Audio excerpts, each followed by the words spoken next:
Hey y'all, I just wanted to film a quick video because I just am wrapping up a project in DaVinci Resolve as a professional motion graphics project for DaVinci Resolve. And I had a few insights that I wanted to share with y'all. Hopefully these insights will help you if you decide to use DaVinci Resolve for professional projects. There are things that I learned while I was doing it, and I was like, why did I do that before? It just kind of frustrated me. And a lot of it has to do with workflow, and the workflow really matters.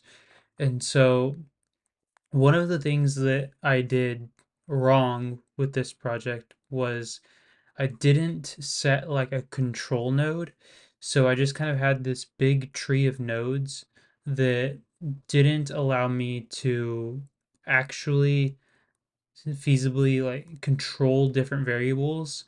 And so when I had to make a change to a basic text node or I had to make a change here or there, I had to really go in and find those nodes. Even though I set a pretty organized node tree, it didn't really help me. The other thing that didn't help me was not setting templates. I should have created the templates and imported them in as like DRFX files so that my DaVinci Resolve saw them and I could just drag them from my effects panel into the timeline so that I can make simple changes to them without having to copy the Fusion nodes and the Fusion compositions every single time.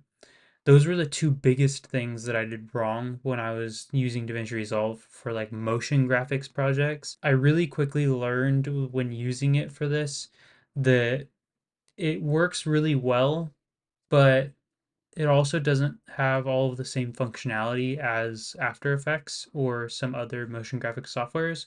So you can do everything, but it's a lot harder to align everything really easily. You have to use calculations for everything.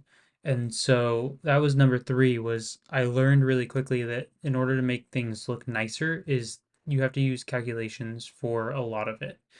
So really quickly, that's pretty much all I wanted to say about the topic. But those were three things that I learned when I used DaVinci Resolve Fusion for an actual motion graphics project.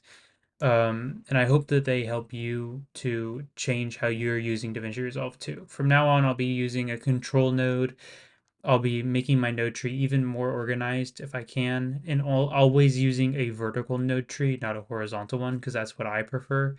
And I'll be using calculations a lot earlier on in the process to align everything and make everything a lot easier to align. So I hope that helps as you get into Fusion and motion graphics in Fusion. It's a different monster because it's really meant for compositing, not motion graphics. But it can do it for motion graphics. You just got to do it right.